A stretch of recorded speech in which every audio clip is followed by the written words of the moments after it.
Hello, my name is Jeremy Whitfield. I'm 33 years old, living in the suburbs of Chicago, where quiet streets stretch under the shade of old oak trees and sunsets often bathe wooden rooftops in golden hues. If you asked me who I am, I'd say I'm just an ordinary guy. Nothing special, just a steady job, a small, warm family, and a firm belief that if I try hard enough, everything will turn out fine. I've never been the type to chase the spotlight, but deep down, I take pride in what I've built. You might look at my life right now and think I'm living the perfect dream. But life, as I've come to realize, is never as simple as a pre-painted picture. I work at Sterling & Rowe Investments, a financial firm headquartered in the heart of Chicago, where gleaming glass skyscrapers reflect the city's bustling rhythm. My job is as a financial analyst. A dry role, perhaps, but to me it's like an engrossing puzzle.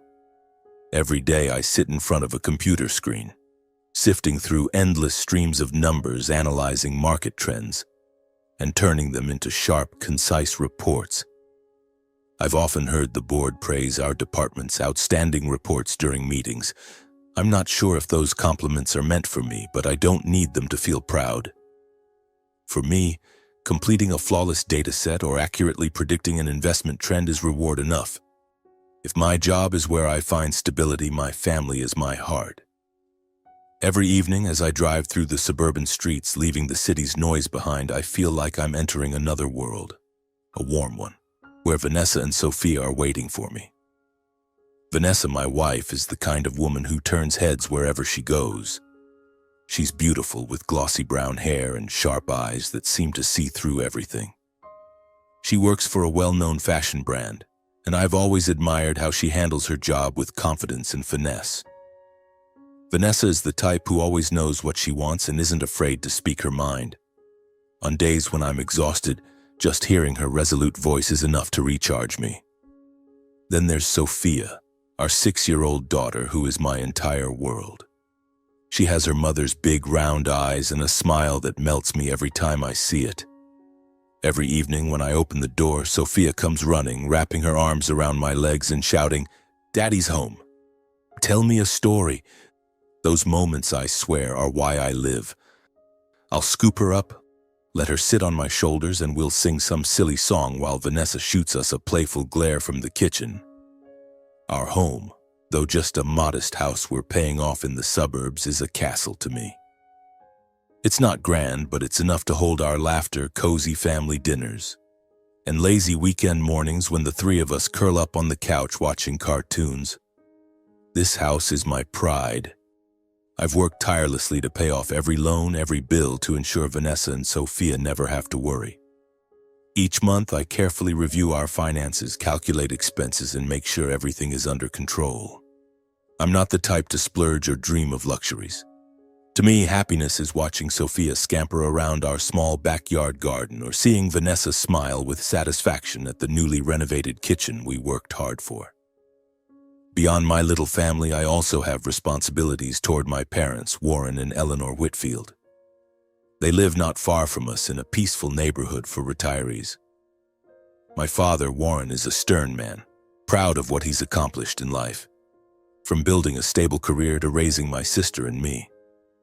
My mother, Eleanor, is gentler but often lets my father take the lead. I try to help them out, even if it's just small monthly contributions to support their expenses. To me, it's a son's duty, a way to repay the years they spent raising me. To neighbors and friends, I'm probably seen as a lucky guy. "Jeremy, you've got it all," an old friend once told me at a weekend barbecue. "Good job, beautiful wife, great kid. What's there to complain about?" I just smiled, raised my beer, and nodded. They're not wrong. I have a stable job, a happy family, and a life many would envy. I don't dream of bigger houses, fancier cars, or a higher position at work. I just want to keep things as they are. Peaceful, safe, and whole. I want Sophia to grow up in a home where she always feels loved, Vanessa to remain the strong woman by my side, and myself to never have to worry about losing what we have. Some nights, as I sit alone in the living room, the soft glow of a lamp illuminating the family photo on the shelf, Vanessa, Sophia, and me beaming during a park outing, I feel an indescribable happiness. I've worked tirelessly, not to be the best, but to build a solid foundation for those I love. I believe that as long as I keep trying, as long as I maintain the care and patience I put into my work, nothing can break this happiness. This house, this family, this life, it's all the result of years of sweat and dedication, and I truly believe it will last forever. But life, as I said, is never a finished painting. What I thought was a solid foundation turned out to be more fragile than I imagined. The numbers I love, the reports I meticulously prepare, and the home I poured my heart into building, all of it can crumble in a single moment. And when that moment comes, I realize that happiness, no matter how perfect it seems, is never something I can hold with certainty. That day started like any other. I woke up at 6 a.m, brewed coffee in the kitchen, still lingering with the scent of Vanessa's toasted bread from breakfast, and kissed Sophia on the forehead before she ran out to catch the school bus. I drove to Sterling and Rowe Investments, merging into Chicago's bustling traffic, where gleaming glass skyscrapers stood like cold giants.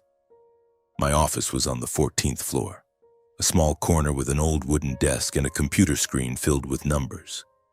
I'd spent 8 years there, hunched over spreadsheets, analyzing investment trends and preparing reports that I'd heard were highly regarded by senior management, though I was never the one to receive praise directly. I just did my job, believing my hard work would be recognized through results. I never thought that day would be different. Around 10 a.m, I received a brief email from HR. "Jeremy Whitfield, please come to meeting room 3 at 10:30 a.m. to discuss some changes in the company structure." No details, no hints. I shrugged, assuming it was a routine meeting, maybe about resource reallocation or a new project. I grabbed my coffee mug, walked into the meeting room with my usual calm demeanor, ready to approach it as I always did my work, carefully, composed, and prepared. But when the meeting room door closed behind me, I sensed something was wrong. The air felt heavy, as if someone had sucked out all the oxygen. My manager, Gavin Mercer, sat at the head of the table, his eyes sharp as razors. Next to him was an HR employee I'd only met a few times, a young woman with averted eyes clutching a stack of documents tightly. "Sit down, Jeremy," Gavin said, his tone smooth but laced with a falseness I hadn't noticed before. I sat, feeling like I was entering a game where I didn't know the rules. "We've had discussions," Gavin began, his voice flat like he was reading a script. "The company is restructuring to optimize efficiency. Unfortunately, your position is no longer needed." The words "no longer needed" hit me like a knife to the chest. I blinked, trying to process what I'd just heard. "No longer needed?" I repeated, my voice hoarse, unsure if I was asking a question or just trying to stay calm. "What do you mean?" "I've been here 8 years, Gavin. 8 years of dedication, the reports I've done, the analyses I've prepared for the team. They've helped us secure so many contracts, so many successful projects. You know that?" Gavin smirked, a condescending smile I'd never seen on his face before.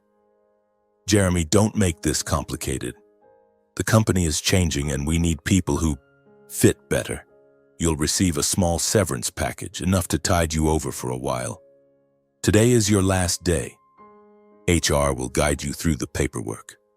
He spoke as if reading a weather report, devoid of emotion or hesitation. The HR woman slid a stack of papers toward me, her eyes still fixed on the table as if she didn't want to witness the scene. Blood rushed to my head, my chest tightening as if squeezed. 8 years. 8 years of staring at numbers, staying up late to finish reports, revising every tiny detail to ensure perfection. The times I stayed at the office until midnight when the world was asleep, just to make sure my materials gave Sterling and Rowe the best analyses possible. I never sought the spotlight, and now they were telling me I was no longer needed? I looked straight into Gavin's eyes, searching for a shred of reason, an explanation. But in his gaze I saw only smugness. "Gavin," I said, my voice trembling with anger, "this isn't restructuring. This is a dirty game and you know it." He scoffed, stood up, and adjusted his tie as if posing for a photo. Jeremy, don't make yourself pathetic. You did well, but this world isn't for people who just keep their heads down and work. You should have learned to play the game. Now pack your things. Don't make me call security." His words hit like a punch to the face. I wanted to shout, to slam my fist on the table, to force him to admit the truth, that the team's successes, the big contracts, the praised projects were largely because of my work, not his. But I knew, in that room, I'd already lost before I even walked in. I left the meeting room with leaden feet, my mind reeling. The HR woman quietly handed me an envelope with details of the severance, a pitifully small sum, barely enough to cover a month's mortgage. I returned to my desk and packed my belongings into a cardboard box someone had left there. Small things, the coffee mug Sophia gave me for Father's Day, a tiny photo frame of our family, a notebook filled with meticulous notes, now just remnants of a life I thought was secure. Colleagues glanced at me. Some whispered, some avoided my eyes. Rachel, who once called me the machine, gave a silent nod, her eyes full of regret. As I stepped out of the Sterling and Row building, the October chill in Chicago slapped my face. I stood on the sidewalk, looking up at the gleaming windows where I'd spent nearly a decade of my life. Humiliation washed over me, as if the whole world was watching and mocking me. 8 years of dedication, 8 years of sweat and heart, only to be kicked out with an envelope and a few snide words from a cowardly manager. I realized this wasn't a random company decision. It was a trap, and Gavin Mercer was the one pulling the strings. He'd taken credit for my work, using my reports to build his reputation with the board, and now, when I was no longer useful, he'd discarded me without a second thought. I drove home, the familiar suburban roads suddenly feeling alien. Questions pounded like waves. How would I face Vanessa? How would I explain to Sophia that Daddy no longer had a job? How would we pay the mortgage, the bills, or even her school fees? The suburban house, which I once thought was untouchable, now loomed in my mind as an enormous burden. Our savings were modest, and that laughably small severance would run dry in weeks.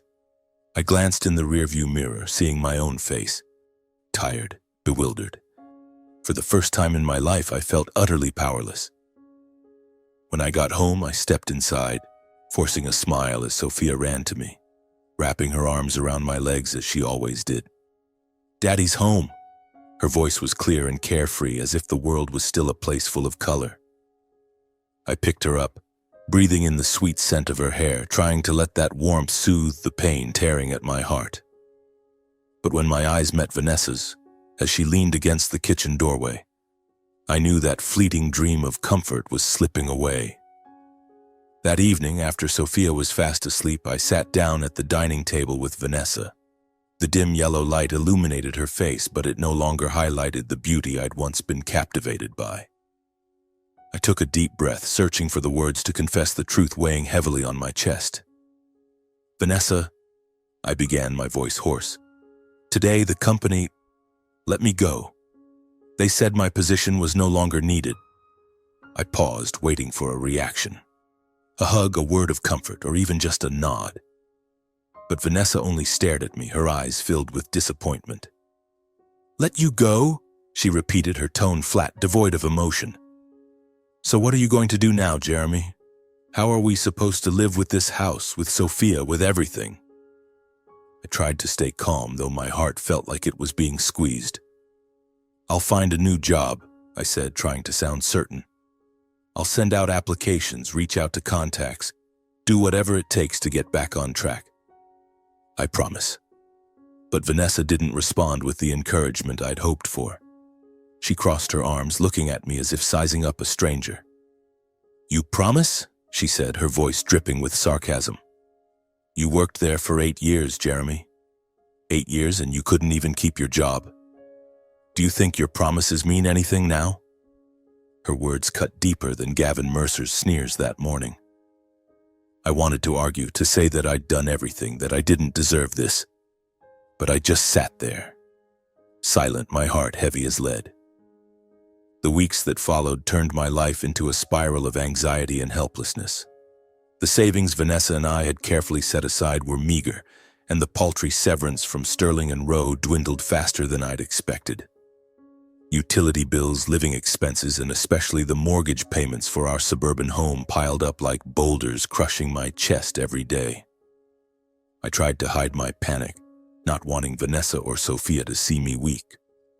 During the day, I sat at the computer sending job applications to dozens of companies, from major Chicago corporations to small firms I'd never heard of.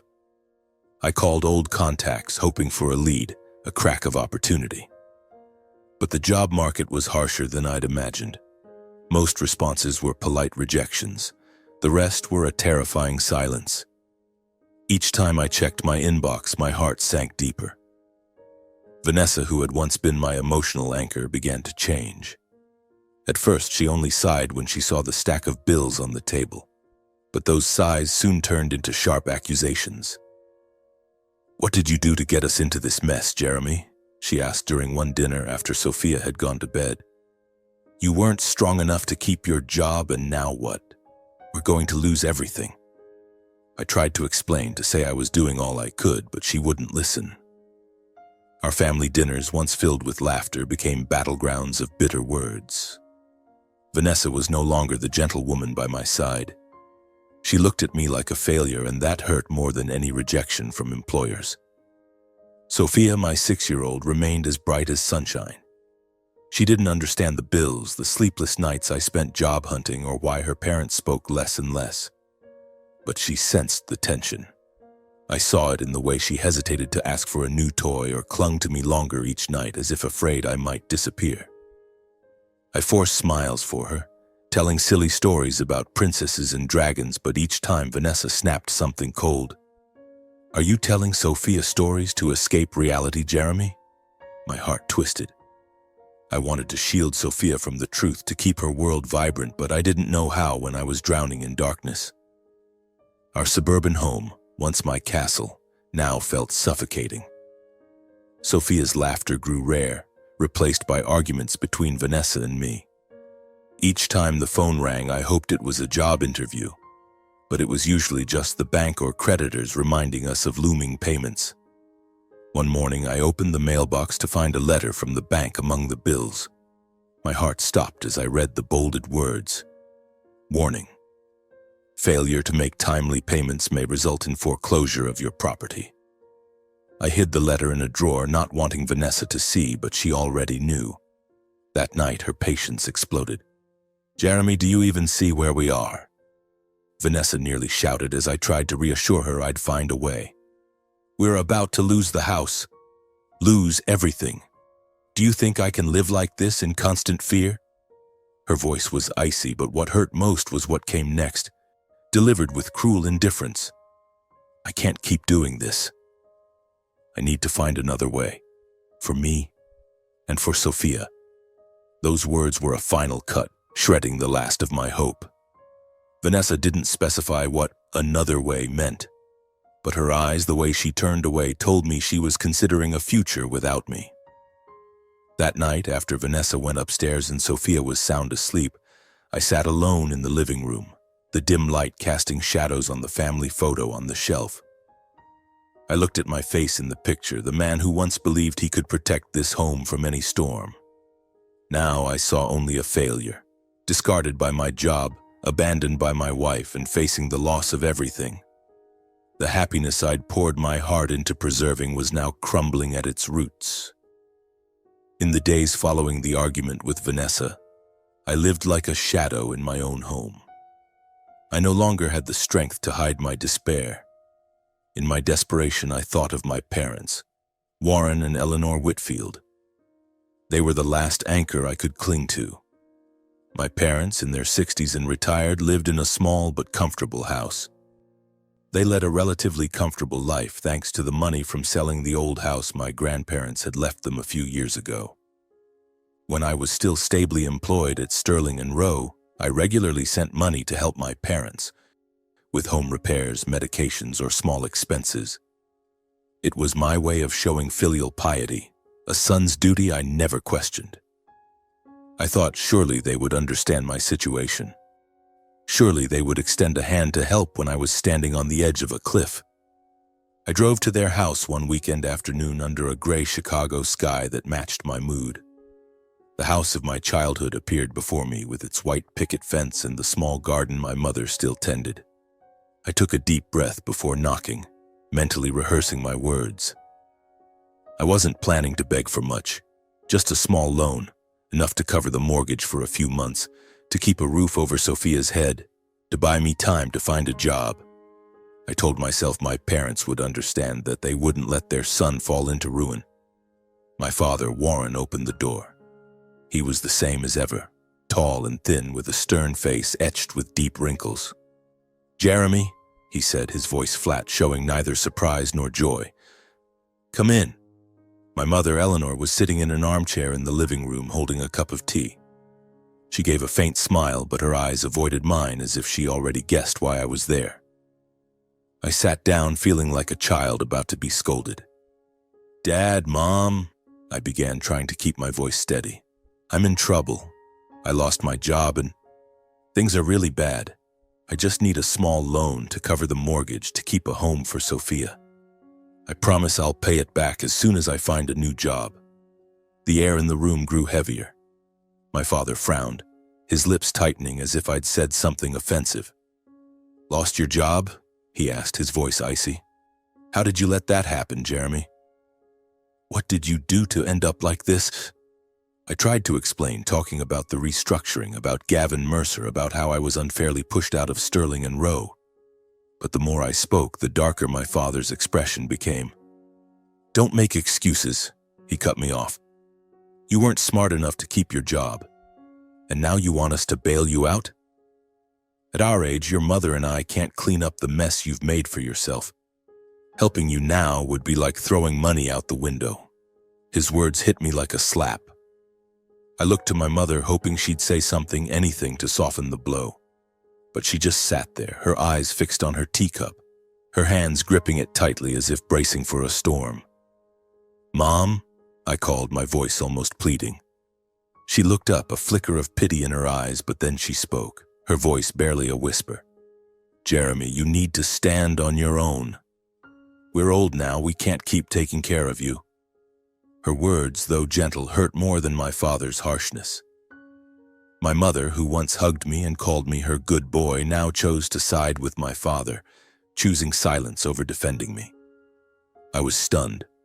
For 8 years, I'd sent them money every month, sometimes cutting back on my own family's expenses. I did it not expecting repayment, but because I believed it was a son's duty. But now, when I needed them most, when I faced losing everything, they turned their backs. I looked at my father, then my mother, and realized a bitter truth. In their eyes, I was only valuable when I was successful, when I brought pride and money. When I failed, I became a burden, someone not worth their concern. I stood up, the air in the room pressing down on me. "Thank you," I said, my voice hoarse. "I'll figure it out."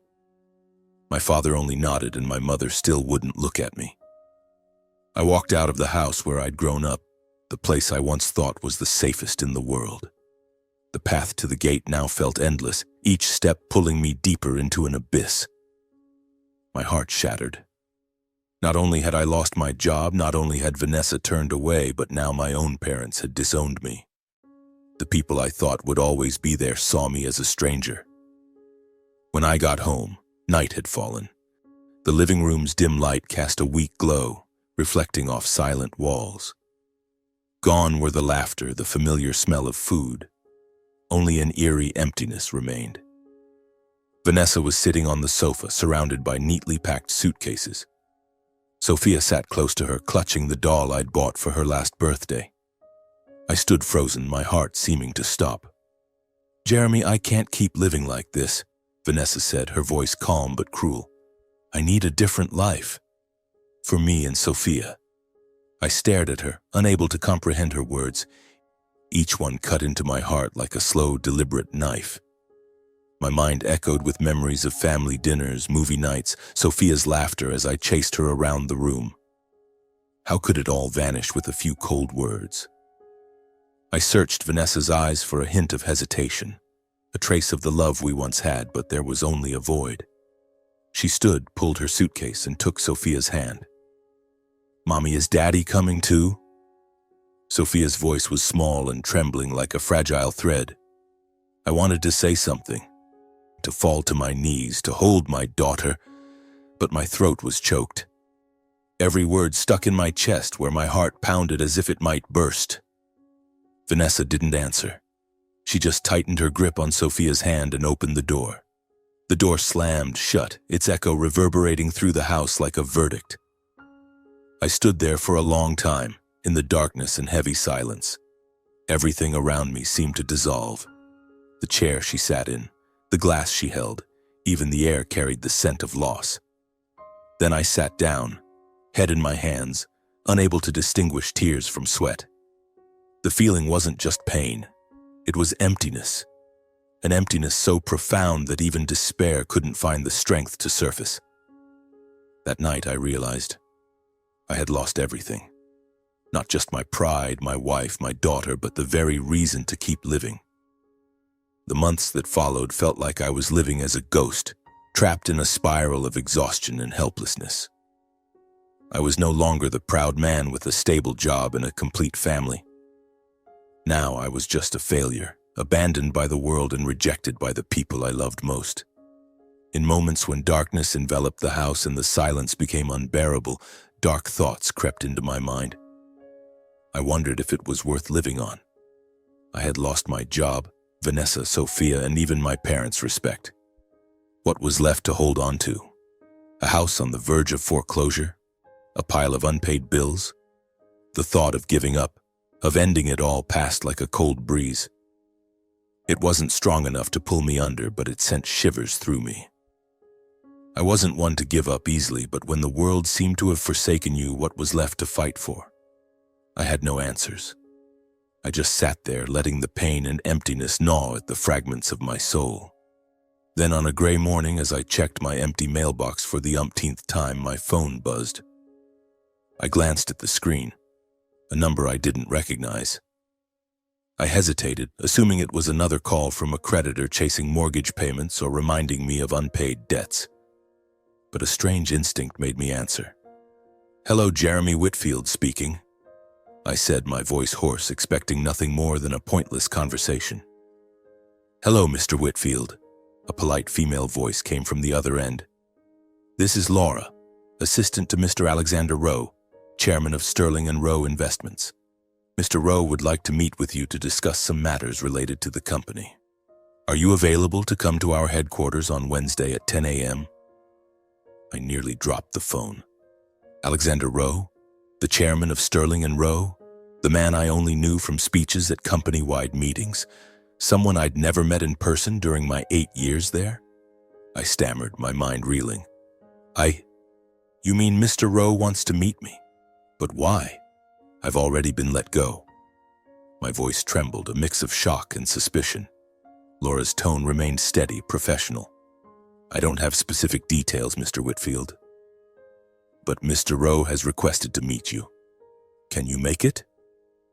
I nodded, though she couldn't see me. "Yes, I'll be there." When the call ended, I sat frozen, still clutching the phone as if it were my last lifeline to the world. Alexander Rowe wanted to meet me, a low-level employee who'd been unceremoniously fired. I didn't understand. For 8 years at Sterling & Rowe, I was just a faceless name under Gavin Mercer, diligently working on spreadsheets and reports that I hoped contributed to the company's success. I'd never stood before the board, never received direct praise from anyone at the top. So why now, when I'd hit rock bottom, did he want to see me? I spent the rest of the day thinking, trying to figure out the reason. Was this a mistake, a mix-up, or a cruel prank to push me deeper into the abyss? But deep down, a tiny spark flickered, like a fragile flame in a cold wind. I had lost everything, my job, my family, my self-respect. But if this was a chance, however slim, I had to seize it. I stood up and stepped onto the balcony, looking down at the quiet suburban street.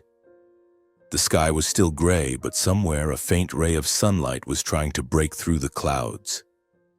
I took a deep breath, feeling a sliver of life return. This meeting might lead nowhere, but for the first time in weeks, I felt I had a reason to take a step forward, even if it was just a small one. On Wednesday morning, I dressed as neatly as I could and drove to the Sterling and Rowe headquarters, the gleaming glass skyscraper in the heart of Chicago. Stepping into the lobby, I felt like an outsider. Employees in sharp suits hurried past, their eyes indifferent, as if I didn't exist. I took a deep breath, trying to suppress the lingering humiliation from the day I left with a cardboard box of personal belongings. The receptionist directed me to the top floor where Alexander Rowe's office was located. As the elevator doors closed in that brief moment, my heart pounded as if I were standing at a fateful crossroads. Laura, Mr. Rowe's assistant, greeted me at the office door. She gave a polite smile and led me into a spacious room with windows overlooking the Chicago skyline. Alexander Rowe sat behind his desk, a man in his 60s with silver hair and piercing eyes. He stood, shaking my hand with a firm grip. "Thank you for coming, Jeremy," he said, his voice deep and calm. "Have a seat." I sat down, feeling like a schoolboy awaiting a reprimand, though I had no idea what I'd done wrong. "You must be wondering why I wanted to meet you," Mr. Rowe began, his gaze locking onto mine as if he could read my every thought. I nodded, not daring to speak, afraid my voice would tremble. He continued, "We recently conducted an internal review, and I'll be blunt. The strategic reports and analyses your team produced over the past few years, most of that was your work, wasn't it?" I blinked, unsure if I'd heard correctly. I worked on a lot of reports, sir. But I was just part of the team under Gavin Mercer's management. I tried to keep my tone neutral, but Gavin's name left a bitter taste in my throat. Mr. Rowe frowned, shaking his head. "Yes, that's what Gavin wanted us to believe. But we reviewed the original documents, Jeremy. Every edit, every note, every detailed analysis, they all bear your mark." Gavin merely changed the names on the reports and presented them as his own. His words hit me like a jolt of electricity. My head buzzed with a mix of shock and anger. "You mean Gavin took credit for my work?" I asked, my voice hoarse, though deep down I already knew the answer. Mr. Rowe nodded, his eyes now filled with disappointment, but not for me. "Not just yours, Jeremy. Over the years, Gavin has taken credit for the work of many others to advance his career, but you were hit the hardest. Your analyses helped the company secure major contracts, yet your name was never mentioned, and during the restructuring, Gavin made sure you were the one let go." I sat there, stunned. 8 years. 8 years of poring over numbers, staying up late to finish reports, revising every detail to ensure perfection. I never sought the spotlight, only hoping my efforts would be recognized through the team's success. But now I knew the truth. Gavin had stolen everything, from the praise to the opportunities I could have had. He'd built his career on my sweat, and when I was no longer useful, he'd cast me out with a smug smirk. Mr. Rowe continued, "I'm deeply disappointed by the dishonesty in our management team. Gavin Mercer was terminated as soon as we uncovered the truth. And Jeremy, I want to right this wrong. I'd like to invite you back to Sterling and Rowe, not in your old role, but as head of strategic analysis. You'll have a direct voice in projects, no longer held back by anyone. You deserve it." My mind reeled. From a man who had lost everything, my job, my family, my self-respect, I was now being invited back not just to work, but to a higher position, a chance to prove my worth. It was a shocking reversal, as if fate had played an unexpected card. But instead of elation, a bitter resentment simmered within me. 8 years of dedication, 8 years of being exploited, twisted to serve someone else's ambition. I had lost so much, not just my job, but my family, my trust in those around me. Mr. Rowe's offer was a ray of light, but it couldn't erase the scars left by Gavin and the months that followed. I looked at Mr. Rowe, searching for words. "Thank you, sir," I said, my voice low but steady. "I'll come back and give my all to the company." He nodded, his eyes seeming to see into my core. "Good. I know you'll do well." As I left the office and stepped out of the skyscraper, Chicago's chill no longer made me shiver. I stood on the sidewalk, watching the bustling crowd, feeling as if I'd just emerged from a strange dream. This meeting hadn't just restored my career, it marked a profound change in me. I was no longer the meek Jeremy Whitfield who quietly endured. The months of betrayal, by Gavin, by Vanessa, by my own parents, had made me see the world through different eyes. I no longer blindly trusted others' kindness, no longer let myself be used. I walked away, feeling a new strength growing inside me, not for revenge, but to protect myself. The day I returned to Sterling and Rowe Investments, the Chicago sky was still gray, but I no longer felt the biting cold as I once had. I walked into the glass skyscraper, the same place I'd left months ago, clutching a cardboard box filled with the fragments of my life. This time, I wasn't Jeremy Whitfield, the low-level employee hunched over a desk. I was the head of strategic analysis, a position Alexander Rowe had given me, not just to right the company's wrong, but to acknowledge what I should have been recognized for long ago. Dressed in a new suit, I stood tall, but inside I carried scars that hadn't healed. With each step through the lobby, I felt the eyes of colleagues, surprised, curious, and tinged with envy. Whispers trailed behind me. "Jeremy? He's back? Or I heard he got promoted. Unbelievable." I didn't blame them. Just months ago, I was the one fired, leaving in humiliation, mocked by my own manager.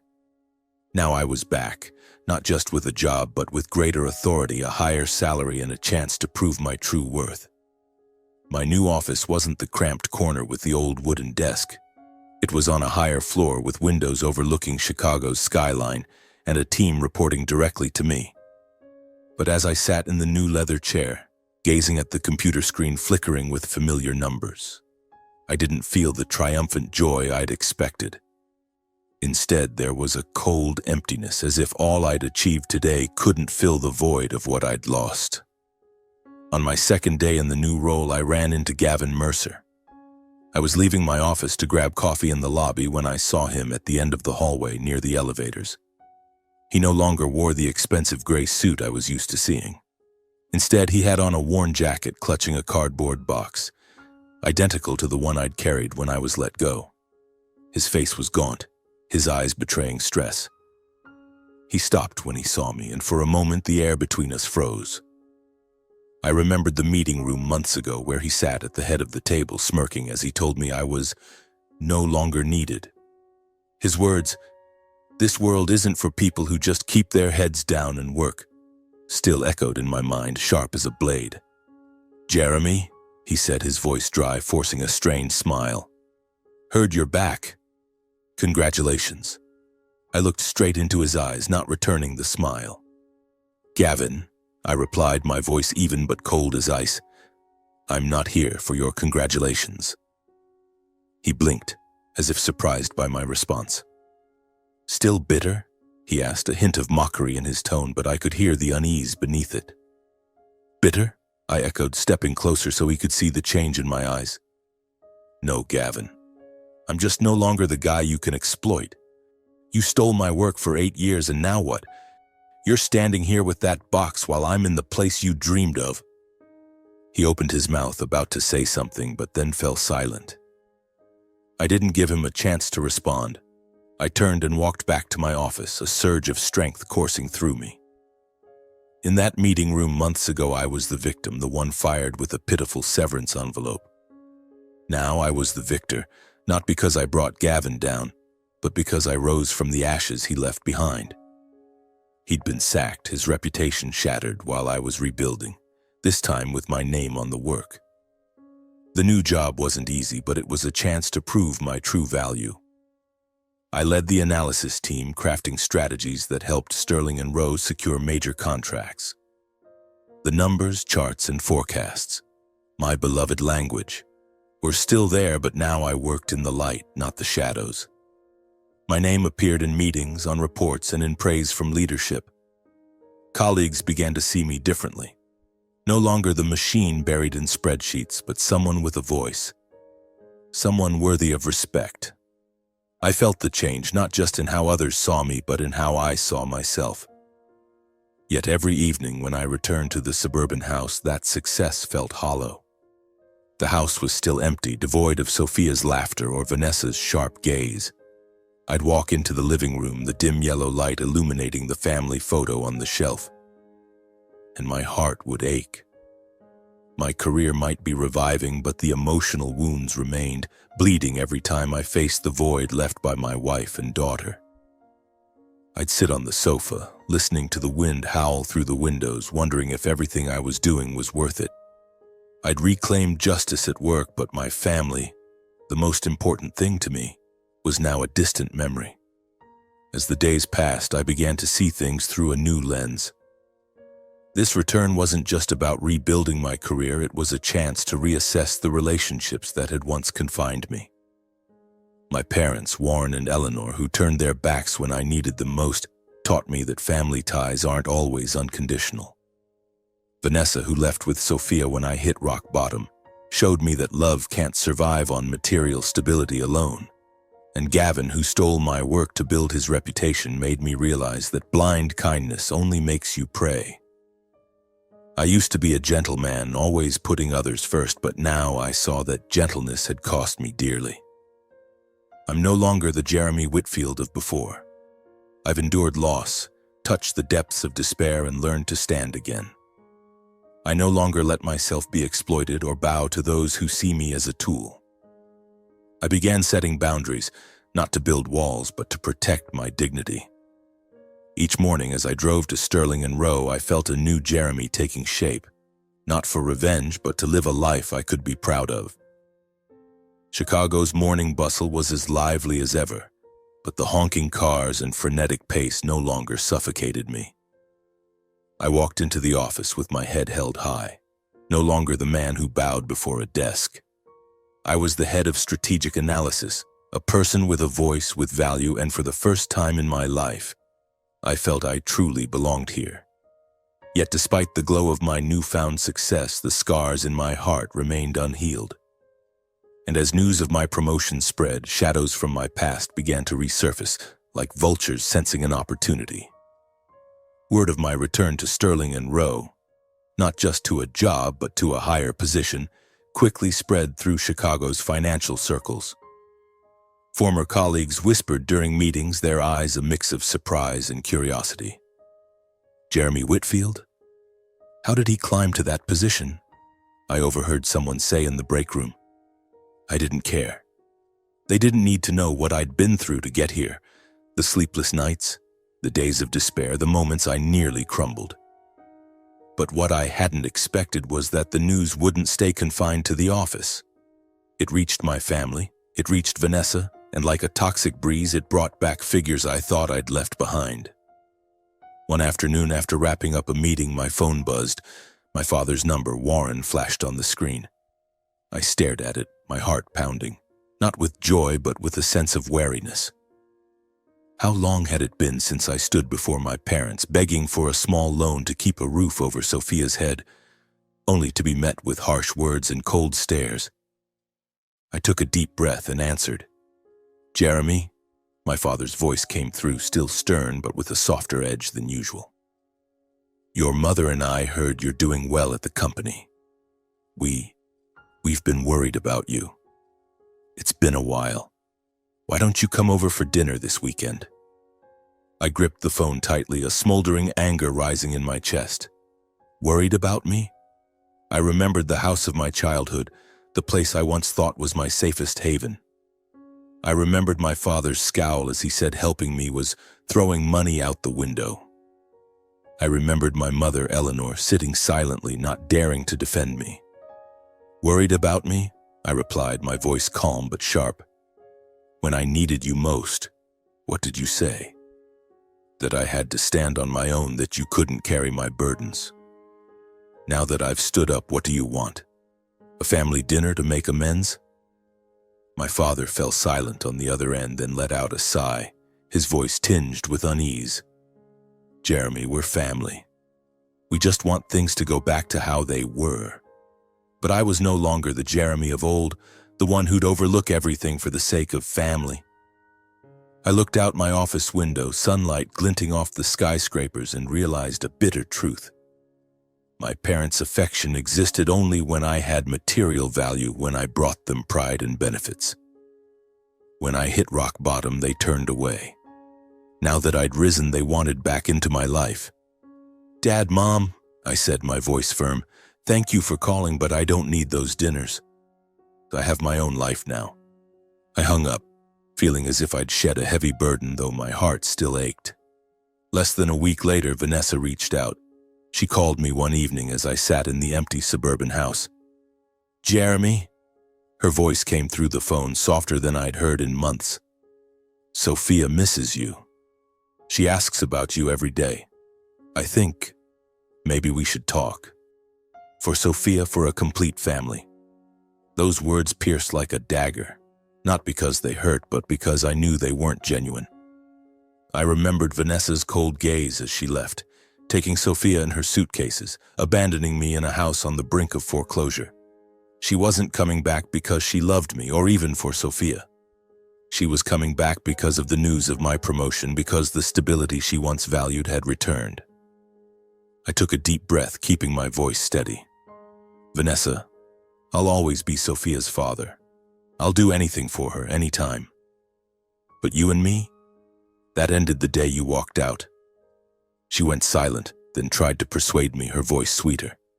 "Jeremy, I know I was wrong, but we can start over for her."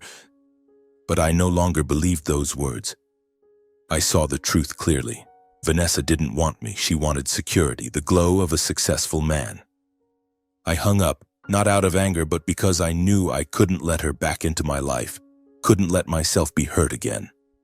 These decisions, though difficult, brought me a peace I'd never known. I realized that freedom and dignity mattered more than any relationship, whether bound by blood or marriage, if it was built on exploitation. I was no longer the Jeremy Whitfield of the past, the one who sacrificed himself to please others. I'd learned to say no, to stand firm against those who saw me as a tool. Each morning as I walked into Sterling and Rowe, I carried not just my skills but a new resolve. A resolve to live for myself, to protect what I'd rebuilt from the ashes. As time passed, I settled into my role as head of strategic analysis at Sterling and Rowe. The projects I led not only generated profits but also laid the groundwork for the company's long-term strategies. I was no longer the man working behind the scenes, toiling over numbers in obscurity. My name appeared in reports, in praise from leadership, and in the respectful gazes of colleagues. During one major meeting, Alexander Rowe stood and declared, "Jeremy Whitfield has proven that integrity and true talent will always find their light." Those words made me pause, not out of pride, but because I realized how far I'd come from the days when I was just a nameless shadow. In the months that followed, Vanessa continued trying to reach me. One evening, as I returned to the suburban house, the doorbell rang. I opened the door to find her standing there, her glossy brown hair catching the porch light, her sharp eyes now tinged with hesitation. "Jeremy," she said softly, a far cry from the coldness she'd shown when she left with Sophia. "I'm here for Sophia. She misses you. I think maybe we should try again for her, for what we once had." I looked at her, my heart aching at the mention of Sophia's name. But my reason reminded me of the day she walked out, pulling her suitcase and leaving me in darkness. She didn't speak of love, didn't express regret. She only spoke of Sophia, and I knew that behind her words was the stability she'd once left me to chase, now reappearing in my life. "Vanessa," I said, my voice calm but resolute, "I'll always be Sophia's father. I'll see her, care for her, do anything for her. But you and me? That ended the day you walked away." She opened her mouth to speak, but I raised a hand to stop her. "You don't need to say more. I know what you want, but I can't give it to you." She looked at me, a flicker of hurt in her eyes, but then she turned and walked down the suburban street she'd once abandoned. I closed the door, feeling a strange sense of peace. I was no longer the weak man afraid of losing his wife and daughter. I had become an independent father, strong enough to protect Sophia without relying on a rotten marriage. I kept in touch with Sophia, picking her up on weekends, taking her for ice cream, listening to her stories about new friends at school. Each time I saw her smile, my heart warmed as if my love for her was the only flame that never dimmed. But I didn't let Vanessa use Sophia as an excuse to re-enter my life. I set clear boundaries, not to push my daughter away, but to protect the pure love I had for her. To me, revenge wasn't about tearing down or causing pain to those who betrayed me. Gavin had lost everything: his position, his reputation, his self-respect. My parents lived with the regret of realizing the son they once saw as a burden had surpassed their reach. Vanessa faced the truth that she no longer had a place in my life. But I took no joy in their failures. My revenge was living better, stronger, and ensuring they could never touch my life again. I rebuilt my life on a firmer foundation, a prestigious career, self-respect, and the pure love I had for Sophia. Looking back, I realized that the shocks, losing my job, my family, being abandoned by my parents, were necessary lessons. They forced me to confront the truth that blind kindness only made me a victim. Only when I learned to set boundaries to protect my dignity did I find true freedom and happiness. I was no longer the Jeremy Whitfield of old, the one who sacrificed himself to please others. I had stepped out of the darkness, no longer trapped by betrayal. One morning, as I took Sophia for a walk in the park, she held my hand, looking up with a radiant smile. "Daddy, I drew a picture at school today. Want to see it?" I knelt down, pulling her into a hug, my heart overflowing. "Of course, Princess," I said, smiling. As we walked under the sunlight, I looked up at the clear blue sky, not a gray cloud in sight. I knew that no matter how painful the past had been, I had found my own path, a path free of betrayal's shadows, filled only with the light of what I cherished most.